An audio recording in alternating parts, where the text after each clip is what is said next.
Hello hello. तो हाँ बच्चों, जय हिंद। मैं विनय यादव आप सभी साथियों का स्वागत करता हूं आपके अपने प्यारे से यूट्यूब चैनल कैरियर अकेडमी कुंडा पे। तो बंधु, आज हमारे पास लेक्चर नंबर 45, लेक्चर नंबर 45 है और आज हम लोग बहुत ही ज्यादा इंपॉर्टेंट टॉपिक के बारे में बात करने वाले हैं, जिसका नाम क्या है, प्रिज्म सूत्र। तो यहाँ पर हम लोग प्रिज्म फॉर्मूला को डिराइव करेंगे और समझेंगे एकदम आसान तरीके से कि प्रिज्म के फॉर्मूले को हम लोग कैसे ड्राइव करेंगे और इसके ऊपर न्यूमेरिकल कैसे लगाएंगे और कौन कौन सी बातों को हमको ध्यान रखना है। ठीक है, तो चलो आज के लेक्चर को स्टार्ट करते हैं। सबसे पहली बात, आप सब साथियों को पता होगा कि ये हमारे पास एक सीरीज चल रही है और इस सीरीज का नाम बहुत प्यारा सा रखा गया है, क्या, 100 टॉपिक की सीरीज। और इस 100 टॉपिक की सीरीज के में हम लोग 100 टॉपिक में से आज हैं अपने टॉपिक नंबर 57 पर और लेक्चर हमारा कौन सा है, 45। तो मतलब 45 क्लास में हम लोगों ने 57 टॉपिक कवर कर लिया है। ओके, अब पढ़ना क्या है, प्रिज्म के पदार्थ। तो जो प्रिज्म होता है ना, किसका होता है, जनरली कांच का होता है, ग्लास का होता है। तो उसके लिए अपवर्तनांक का डेरिवेशन करना है हमको। ठीक है, बहुत सिंपल, बहुत आसान तरीके से। चलिए, तो आज की क्लास को हम लोग बहुत तरीके से क्या करते हैं, स्टार्ट करते हैं। सबसे पहले तो मैं यहां पर एक क्या लूंगा, त्रिभुज लूंगा। क्यों? क्योंकि जो हमारे पास क्या नाम से प्रिज्म होता है, वो एक त्रिभुज के ही शेप का तो होता है। प्रिज्म किस शेप का होता है, एक त्रिभुज के शेप का होता है। आगे से भी त्रिभुज दिखेगा, पीछे से भी त्रिभुज दिखेगा और बगल से क्या दिखेंगे, इसमें आयताकार सतह दिखती है। ठीक है, चलो तो इसको मैं थोड़ा सा क्या करता हूं, इसको मैं थोड़ा सा मोटा कर देता हूं ताकि ये अच्छे से विजिबल हो जाए। बाकी ठीक है। अब यहां पे मुझे क्या करना है, सबसे पहले मैं इसको बोलूंगा इसके नामकरण में। तो मैं बोलूंगा कि हमारे पास ये वाला जो पॉइंट है, इसका नाम मेरे पास ए है, इस वाले पॉइंट का नाम मैंने बी रखा है और इस वाले पॉइंट का नाम मैंने सी रखा है। अब यहां पे हम क्या करेंगे, रे डालेंगे, प्रकाश की किरण डालेंगे। जब हम लोग यहाँ पर प्रकाश की किरण डालेंगे तो देखो जरा क्या होता है हमारे पास, ये ऐसे हमने क्या डाल दी, प्रकाश की किरण, क्या डाल दी, प्रकाश की किरण डाल दी। और अब आपको पता होगा कि अगर यहां पे मीडियम अलग है, यहां मीडियम अलग है, जब दो मीडियम अलग अलग होते हैं और वहां पर कोई लाइट की रे जाती है तो वो अपने रास्ते से भटक जाती है, विचलित हो जाती है। तो यहां पर क्या होगा उसको समझना, ये कांच, ये पूरा क्या होता है, कांच। और यहाँ पे क्या है, वायु। तो ये हवा से कांच में, वायु से कांच में जब प्रकाश जाएगा तो क्या होगा, वो अभिलंब की ओर झुकेगा। क्यों? क्योंकि ये सघन माध्यम होता है और ये विरल माध्यम होता है। और मैंने बोला जो हमारे पास प्रिज्म है, इसका जो अपवर्तनांक है वो क्या है, हमारे पास स्मॉल n है। अब इसके लिए मुझे बनाना पड़ेगा अभिलंब। तो मैंने यहाँ पे क्या बना दिया है, अभिलंब बना दिया। तो मैं बनाता हूं अभिलंब आपके लिए, देखो जरा ध्यान पूर्वक। अभिलंब क्या होता है, किसी सतह के ऊपर जो लंब होता है उसी को हम क्या बोलते हैं, अभिलंब। क्या बोलते हैं, अभिलंब। तो यहां पर मैंने इस टाइप से इसको बना दिया और ये हमारा क्या बन जाएगा, अभिलंब बन जाएगा। इसी प्रकार से जब ये प्रकाश किरणें कहां जाएंगी, जब ये प्रकाश किरणें अब कहां जाएंगी, अब जाएंगी प्रिज्म के भीतर, तो क्या होंगी, अब अभिलंब की ओर झुकेंगी। तो ये हमारा अभिलंब है, तो इधर झुकेंगी, तो ये प्रकाश किरणें ऐसे झुक जाएंगी। ठीक है, समझ में आया? मतलब इन प्रकाश किरणों को जाना चाहिए था ऐसे, लेकिन ये ऐसे जाएंगी नहीं, ये प्रिज्म की ओर, अभिलंब की ओर झुक जाएंगी।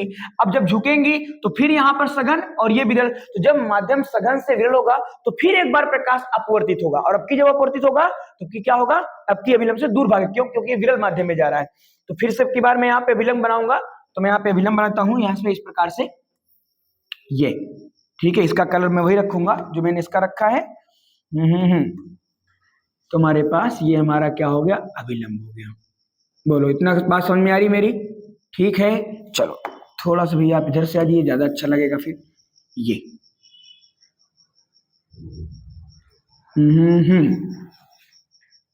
अभिलंब नहीं लग रहा है, इसको ऐसे मिलाते। अरे भाई बार बार परेशान कर रहा है। हाँ, ठीक ठीक ठीक ठीक ठीक, सही है। हाँ, तो ये हमारा क्या हो जाएगा, इधर आसपास के ये बन जाएगा हमारा अभिलंब। ठीक है, क्लियर है? यहां तक आगे बढ़ते हैं। आगे मेरे पास क्या है, जब ये मेरे पास रे की जो लाइट है हमारे पास, अब क्या होगी, जब अलग मीडियम में जाएगी तो देखो जरा क्या होता है। तो ये अभिलंब से दूर भागेगी, तो अभिलंब हो गया, इससे दूर भागेगी, मतलब कुछ इस प्रकार निकलेगी। क्लियर है यहां तक? ये हमारे पास डायग्राम, और इसमें भैया जी डायग्राम बहुत इंपॉर्टेंट है। ठीक है, चलो अब देखते हैं। यहां पे मेरे पास प्रकाश ऐसे जाएगा, फिर यहां पर प्रकाश इस प्रकार से जाएगा और वापस इसमें से ऐसे निकलते हुए बाहर चला जाएगा। यहां पे अब मैं क्या करूं, कुछ पॉइंट मानूंगा, सुनना ध्यान से। तो मेरे पास यहां पर क्या नाम से, ये जो पॉइंट है इनको देखेंगे जरा ध्यानपूर्वक। जो पॉइंट है मेरे पास जैसे यहाँ पे, तो इस पॉइंट का नाम मैंने क्या रख दिया, पी। इस वाले पॉइंट का नाम मैंने क्या रखा, पी। इस वाले पॉइंट का नाम मैंने क्या रखा है यहाँ पे, क्यू। और इसका नाम मैंने क्या रख दिया यहाँ पे, टी। तो मेरे पास क्या हो गया, टी हो गया। ये क्या है, ए है, ये बी है, और ये क्या है, सी है। ठीक है, अब देखो सुनो, ये मेरा क्या है, अभिलंब है, और ये मेरा क्या है, आपतित किरण है। तो आपतित किरण और अभिलंब के बीच जो कोण बनता है उसको हम बोलते हैं आई। और यहाँ पर भी वही कोण बनेगा और यहाँ पर भी वही कोण बनेगा, तो इसलिए मैं इसको बोल दूंगा I1 और इसको मैं बोल देता हूं I2। उसके बाद देखो, ये हमारा अभिलंब है, ये अपवर्तित किरण है। तो अपवर्तित किरण और अभिलंब के साथ जो एंगल बनता है वो हमारा क्या बनता है, R1। मतलब अब R बनता है तो यहाँ पे दो एंगल बना, तो एक का नाम R1 और एक का नाम R2। ठीक है, ये जो एंगल है इसका नाम मैंने अपने मन से मान रखा है। ठीक है, तो इस वाले एंगल का नाम मैं मान लेता हूं यहाँ पे डेल्टा 1। क्या मानता हूं, डेल्टा 1। इसको डेल 1 बोल देते हैं इस शॉर्ट में, और इसको क्या मानेंगे, डेल 2। क्या मानेंगे, डेल 2 मानेंगे। अब सुनना, ये जो मेरे पास प्रकाश की किरण है इसको मैं कहां बढ़ाऊंगा, पीछे। कहां बढ़ाते हैं इसको, पीछे। देखो जरा ध्यान से, जब इसको हम पीछे बढ़ाएंगे तो ये प्रकाश की किरण कुछ ऐसे इसको क्या करेगी, काटेगी। क्या करेगी, काटेगी। और भाई बादल ठीक हो, तो काटेगी। और जब प्रकाश किरण इसको काटेगी तो यहाँ पर फिर एंगल बनेगा, और यहाँ पर जो मेरे पास एंगल बनेगा वो बनेगा डेल। क्या बनेगा, डेल। और इस वाले एंगल का नाम मैंने रख दिया डेल 2। डायग्राम ही सबसे ज्यादा यहाँ पे इंपॉर्टेंट है, सुनिएगा ध्यान से। हमारे पास एक त्रिभुज है, ट्रायंगल है, और इसके मैंने पॉइंट को रखा है ए, बी और सी, और यहाँ पर मैंने प्रकाश की किरण को डाला। ये प्रकाश की किरण प्रिज्म पर पड़ेगी तो अभिलंब की ओर झुक जाएगी। जब अभिलंब की ओर झुकेगी तो ये ऐसे गई। अब ये मेरा क्या है, नॉर्मल है, अभिलंब है, तो अभिलंब की ओर झुकी, फिर बाहर जाएगी तो फिर अभिलंब से दूर भागेगी। देखो अभिलंब है, अब की बार दूर भाग गई, तो ये हमारे पास एंगल I2, यहाँ एंगल I1, और यहाँ पे जो कोण बना है R1 और ये बना है R2, डेल्टा 1, डेल्टा 2 और डेल बना है। इतना क्लियर हुआ। अब यहां पर जो सबसे मेन पार्ट है, अब कुछ नहीं डायग्राम में, सुना, तो मैं यहाँ पे क्या करूंगा, पहले लिखूंगा डायग्राम से, चित्र से। तो चित्र में आप क्या लिखेंगे कि हमारे पास एक समांग पारदर्शी माध्यम क्या है, त्रिभुज ABC है, जो कि क्या हमारा प्रिज्म है, जिस पर मैंने एक आपतित किरण, चलो इसको मैं बोल देता हूँ O, तो इस पर मेरे पास एक आपतित किरण क्या डाला, OP, जो कि बाद में हमारे पास निर्गत किरण के रूप में मैं इसको बोल देता हूँ S। तो क्या हो जाएगा, QS निकल के जाती है। फिर मैंने यहाँ पे क्या खींचा, अभिलंब खींचा, जहां पर दो अपने छोटे एंगल डेल 1 और डेल 2 हमको प्राप्त होते हैं। और डेल क्या है, हमारा बाह्य कोण है, बहिष्कोण है। R1 R2 दोनों क्या है, अपवर्तन कोण है। तो इतना आपको चित्र में लिखना है। उसके बाद हमारे पास क्या आएगा, उपपत्ति, जिसको हम लोग क्या बोलते हैं इंग्लिश में प्रूफ। तो अब मैं इसको प्रूफ करने वाला हूं कि हमारे पास जो फॉर्मूला आएगा वो क्या आएगा। प्रूफ करने के पहले, जैसा कि मैं हमेशा करता हूं, आपको एक मैप देता हूं, एक मानचित्र देता हूं कि हमें करना क्या है। जैसे हम सभी लोग जानते हैं कि सूत्र हमारे पास, मुझे निकालना क्या है, मुझे निकालना है अपवर्तन का सूत्र। क्या निकालना है, अपवर्तन का सूत्र निकालना है। तो अपवर्तन के लिए हम लोग स्नेल का नियम लगाएंगे। क्या होता है, n बराबर हमारे पास होता है साइन आई, और अपॉन का क्या होता है, साइन आर। तो साइन आई बटे साइन आर। अब अगर मैं किसी भी तरीके से अगर मैं एंगल I और एंगल R की वैल्यू अगर मैं फाइंड आउट कर लूं, तो मैं बहुत प्यार से n की वैल्यू को निकाल सकता हूं। और हमारा आज की क्लास का यही मोटिव है। तो हमें क्या निकालना है, I और क्या निकालना है, R। चलो तो स्टार्ट करते हैं यहाँ पे बहुत प्यार तरीके से। सबसे पहले मैं कहां चल रहा हूं, सुनना ध्यान से, मैं आ रहा हूं कहां पे, चलो तो इसे मेरे पास ये P, ये T, ये हमारे पास यहाँ पे Q, और ये क्या बना, डेल। तो हम जानते हैं, तो यहाँ पे लिखेंगे हम जानते हैं। तो मैंने यहाँ पे लिखा हम जानते हैं। तो जानते हैं, क्या जानते हैं हम लोग, हम जानते हैं कि जो त्रिभुज के तीनों कोण का मतलब जो बहिष्कोण होता है वो उसके दो अंतः कोणों के योग के बराबर होता है। तो यहाँ पे मैं लिखूंगा del is equal to del 1 और प्लस का डेल 2। सुना ध्यान से, जो मेरे पास यहाँ पे क्या बना, त्रिभुज, और जो डेल है वो क्या है, बाहर है। जो बाहर बनता है उसको हम लोग बोलते हैं बहिष्कोण, और जो बहिष्कोण होता है वो अंदर के दो कोणों के योग के बराबर होता है। तो डेल बराबर क्या हो गया, डेल 1 हो गया और डेल 2 हो गया, दोनों को मैंने ऐड कर दिया। क्लियर है, यहाँ पे आप लिख सकते हो बहिष्कोण से। किस कोण से भैया, बहिष्कोण से। तो मतलब वो क्या है, बहिष्कोण से, मतलब बहिष्कोण से मैंने कर दिया। यहां तक क्लियर है, आगे बढ़ा जाए। अब सुनना मेरी बातों को ध्यानपूर्वक। अब मैं क्या कर रहा हूं, अब मैं यहाँ पे कुछ कलाकारी करूंगा। सुना, कलाकारी क्या है, जो मेरे पास I1 है, ये पूरा एंगल और ये पूरा एंगल क्या होगा, बराबर। सुनो, जब हमारे पास दो रेखाएं दूसरे को इस प्रकार काटती हैं तो यहाँ का एंगल और यहाँ का एंगल क्या होते हैं, बराबर होते हैं। क्या होते हैं, बराबर होते हैं, जिनको हम सम्मुख कोण बोल सकते हैं अपने आप में, शीर्षाभिमुख कोण। तो यहाँ पर ये एंगल और ये एंगल दोनों क्या होंगे, बराबर। तो जो I1 का मान है R1 और डेल्टा 1 की क्या होगा, बराबर होगा। तो इसे मैं अगले पेज पर करूंगा।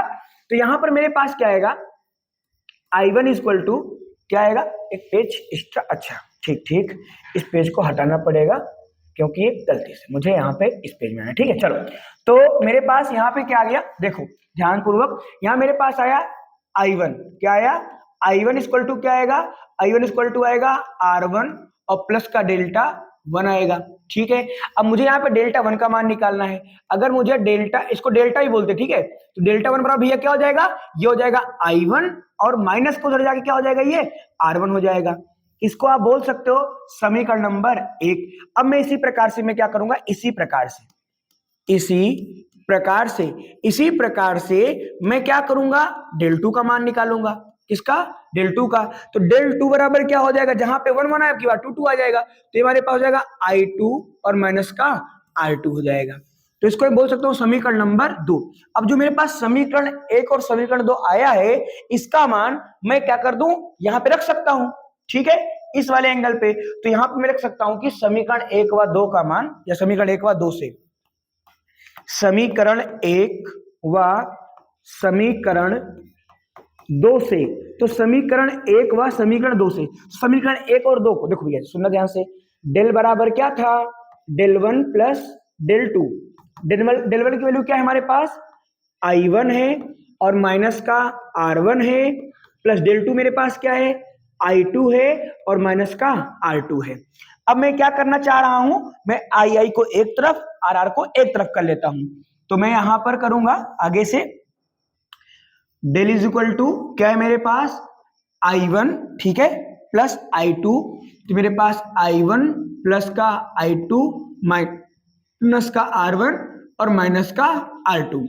तो मैंने यहाँ पे क्या किया, del is equal to I1, तो इसको मैंने बोला I1 प्लस I2 एक ब्रैकेट में और माइनस कॉमन ले लिया, तो यहाँ बचेगा मेरे पास R1 और प्लस का R2 एक ब्रैकेट में, और इस वाले टर्म को मैंने बोल दिया इक्वेशन नंबर 3।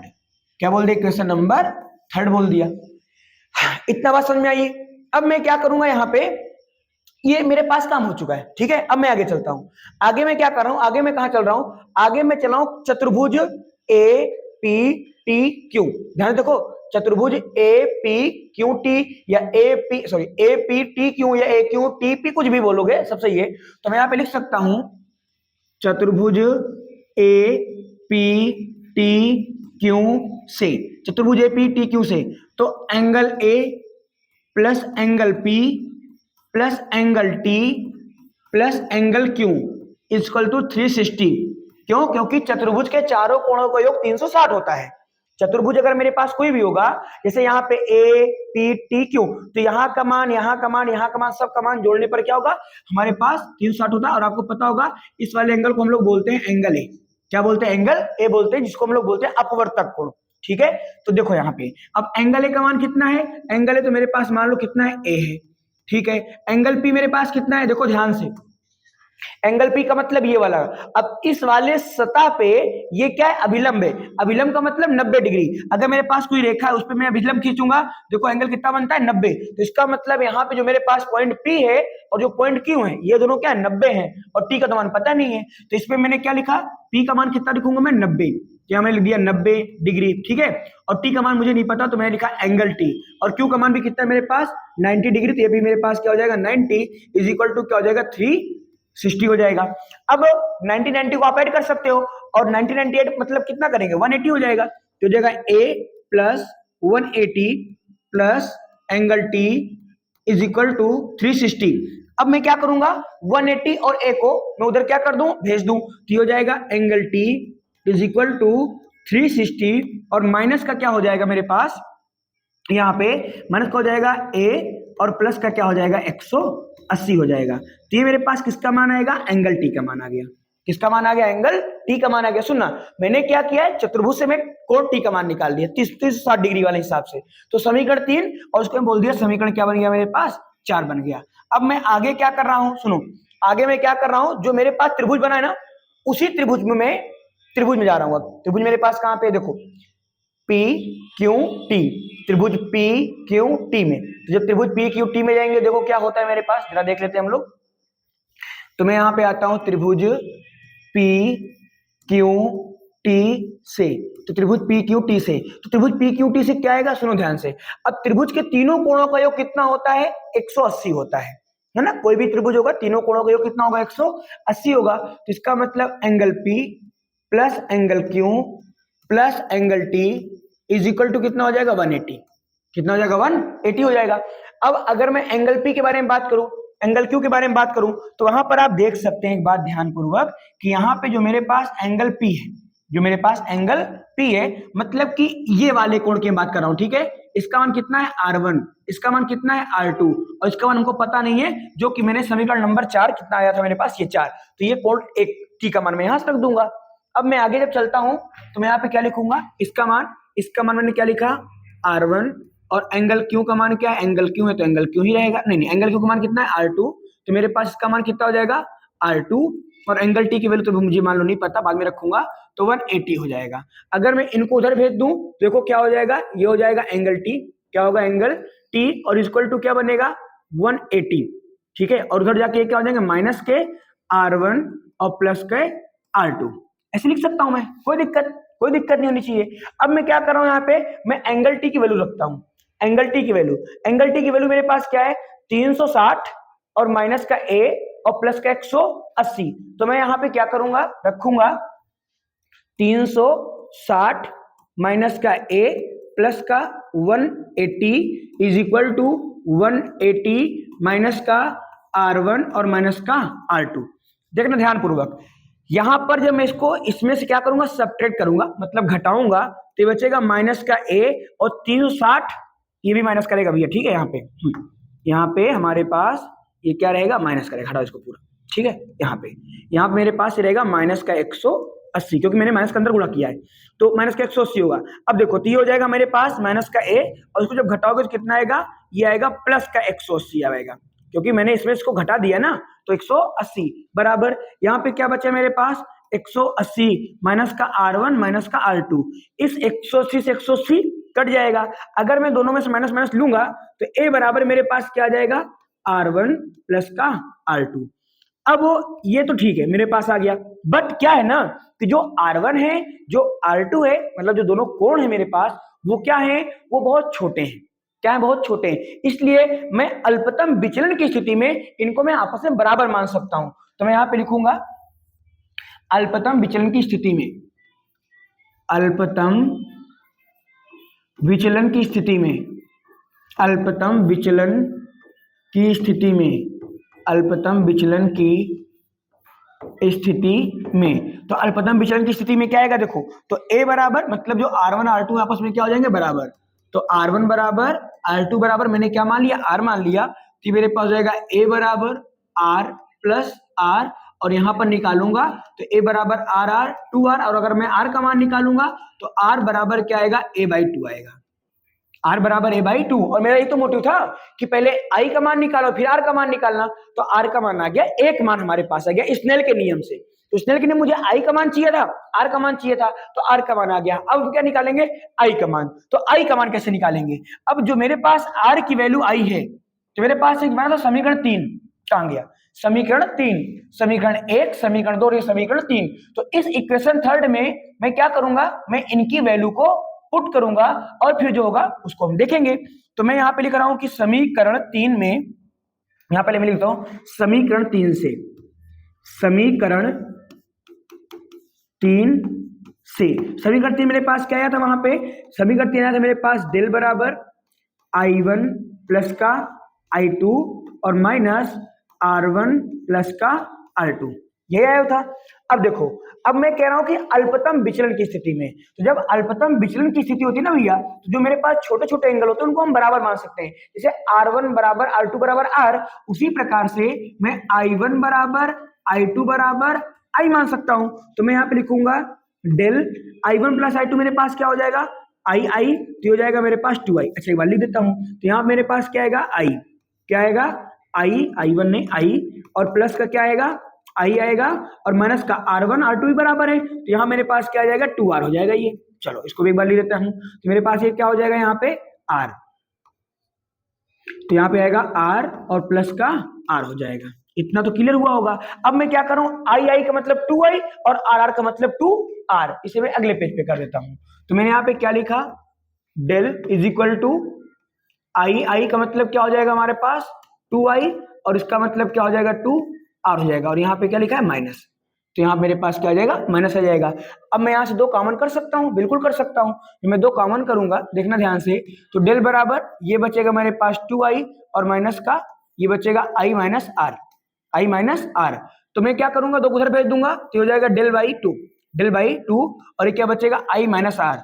तो हम जानते हैं r बराबर मेरे पास क्या है a बाई 2, r बराबर क्या है a बाई 2, तो इसका वैल्यू पुट कर दूं तो यहाँ पे लिख सकता हूं कि मान रखने पर, मान रखने पर, जब मैं मान रखने पर आऊंगा तो ये क्या हो जाएगा, सुनो, i by 2 is equal to I, अब r का मान कितना है बाई 2, तो हो जाएगा i, ये डेल है ठीक है, i माइनस यहाँ पे क्या आएगा a बाई 2, इस पूरी वैल्यू को मैं इधर लाऊंगा तो हो जाएगा डेल बाई 2 और प्लस का a बाई 2, माइनस का इधर आके प्लस का हो जाएगा, बराबर का i बचेगा। अब यहाँ पर दोनों के हर बराबर हैं, हर बराबर होंगे तो उनको भिन्न के तरीके हल करोगे और उनको भी कुछ नहीं कर सकते आप। तो यहाँ पर हम क्या करेंगे, i इज इक्वल टू मेरे पास बचेगा डेल प्लस का a बटे का 2, ठीक है, तो ये हो जाएगा i बराबर डेल प्लस का a बटे का 2 हो जाएगा। क्लियर यहाँ तक। अब देखो i का मान आ गया, r का मान आ गया, अब मैं क्या लगा दूंगा, स्नेल का नियम। तो मैंने यहाँ पे लिखा स्नेल का नियम या स्नेल के नियम से, स्नेल के नियम से। तो क्या होता है स्नेल का नियम, स्नेल का नियम होता है n equal to sine I upon का साइन आर। तो साइन आई बोले तो साइन आई की वैल्यू कितनी मेरे पास आई है, डेल प्लस a बाई 2, तो हो जाएगा मेरे पास डेल प्लस का a बाई का 2 अपॉन साइन आर की वैल्यू कितनी है a बाई 2, ये हो जाएगा a बाई 2, और यही तो होता है भैया जी हमारे पास प्रिज्म का सूत्र, क्या n बराबर sine a plus del by 2 और sine a by 2, hence proved. ठीक है, तो ये हमारे पास क्या है, प्रूव्ड हो गया। अब देखो ध्यान से, मैं 1 मिनट का समय लेके पूरा करता हूं रिवीजन। मेरे पास एक त्रिभुज था, मैंने प्रकाश की किरणों को डाला, उसके बाद प्रकाश किरणें जाएंगी, ये माध्यम विरल है, ये माध्यम सघन है, और जो माध्यम है उसका अपवर्तनांक n है, और हमें वही बोला गया है कि प्रिज्म के पदार्थ का अपवर्तनांक का सूत्र। तो प्रिज्म के पदार्थ का जो अपवर्तनांक है वो मैंने स्मॉल n माना है और इसका मुझे सूत्र बनाना है। तो इसके लिए मैंने क्या किया, इसके लिए मैंने यहाँ पे जब प्रकाश किरणों को डाला तो ये माध्यम क्या है, विरल, ये माध्यम क्या है मेरे पास, विरल है, और ये माध्यम मेरे पास क्या है, सघन है। और हम जानते हैं कि जब प्रकाश किरण विरल से सघन में जाएंगी तो अपने मार्ग से भटक जाती हैं। इसका मतलब भटकेंगे कहां पे, अभिलंब की ओर झुकेंगे विरल से सघन जाने पर। तो ये सघन माध्यम है। देखो इस प्रकाश किरण को ऐसे से जाना चाहिए था, लेकिन ऐसे गई नहीं, ऐसे झुक गई। देखो ये अभिलंब है ना हमारा, इसको देखो इधर जाएगा ऐसे नीचे आ गई, झुक गई। तो इसका मतलब कि यहाँ पे हमारे पास ये क्या हो गया, झुक गई। अब उसके बाद जब मैं आगे जाता हूं तो मैंने क्या देखा यहाँ पे, तो इसके बाद फिर से अपवर्तन होगा, तो अब की बार क्या होगा, अभिलंब से दूर भागेगी। तो अब की बार देखो अभिलंब था तो अब की अभिलंब से दूर भागी है, इस प्रकार 2 बार अपवर्तन हुआ। तो यहाँ पे मैंने ये आपतित किरण है, ये हमारी कौन सी किरण है, आपतित किरण है। कौन सी किरण है, आपतित, हट जा भाई। तो इसको मैं बोलूंगा आपतित किरण, आपतित किरण, ठीक है। और इसको बोलेंगे परा अपवर्तित किरण, इसको बोलेंगे निर्गत किरण। आगे जब मैंने ऐसा किया तो मेरे पास चतुर्भुज बना ए पी टी क्यू में, तो मैंने इसके लिए चतुर्भुज निकाला। चतुर्भुज के चारों कोणों का योग कितना होता है, 360 होता है। तो मैंने पहले डेल का मान निकाला, डेल बराबर डेल्टा 1 प्लस डेल्टा 2, जो डेल है डेल्टा 1 डेल और डेल 1 डेल 2 के बराबर हो। क्यों, क्योंकि ये क्या है, एक प्रकार का बहिष्कोण है, और जो बहिष्कोण होता है वो 2 अंतःकोणों के योग के बराबर होता है। बहिष्कोण क्या होता है भाई, 2 अंतःकोणों के योग के बराबर होता है। आ जाओ भैया, 2 अंतः कोणों के योग के बराबर, 2 अंतः कोणों के योग के बराबर, 2 अंतः कोणों के योग के बराबर होता है। ठीक है, तो इसके बराबर हो जाएगा ये। तो इसलिए जो डेल का मान है डेल 1 डेल 2 के बराबर आ गया। आगे मैंने क्या किया, यहाँ पे आगे फिर मैंने इनका सबका दोनों का मान निकाला और मैं लगा दिया चतुर्भुज। क्या लगा दिया, चतुर्भुज के नियम से। चतुर्भुज में क्या होता है, चारों कोणों का योग 360 होता है, मैंने लिखा भी है चारों कोणों का योग कितना, 360 होता है। फिर मैंने सबका मान रखा क्योंकि वो दोनों अभिलंब थे, तो 90-90 एंगल ए और एंगल टी। तो एंगल ए का मान तो मुझे ए मालूम था, टी का मान नहीं पता, इसलिए मैंने टी की वैल्यू के पदों में इसको निकाल दिया। उसके बाद मैं त्रिभुज में जाता हूँ, देखो त्रिभुज में मैं गया, त्रिभुज में जाने के बाद त्रिभुज के तीनों कोणों का योग 80 होता है, तो मैंने उसको सॉल्व किया और उसके बाद मेरे पास यहाँ से r का मान आया, अगले वाले मेरे पास i का मान आया, मैंने उठा करके स्नेल के नियम पे रख दिया और डेरिवेशन खत्म हो गया। ठीक है, तो मिलेंगे आपसे अगली क्लास में। अपना ध्यान रखें, पढ़ाई करते रहें और डिवीजन करते रहो भाई। क्लास कैसी लगी जरूर से जरूर आप कमेंट करें और बताएं कि क्या होता है, कैसी लगी है, और अगर कोई प्रॉब्लम है तो भी आप जरूर मेंशन करें। ठीक है, बाय बाय, टेक केयर, जय हिंद बच्चा लोग।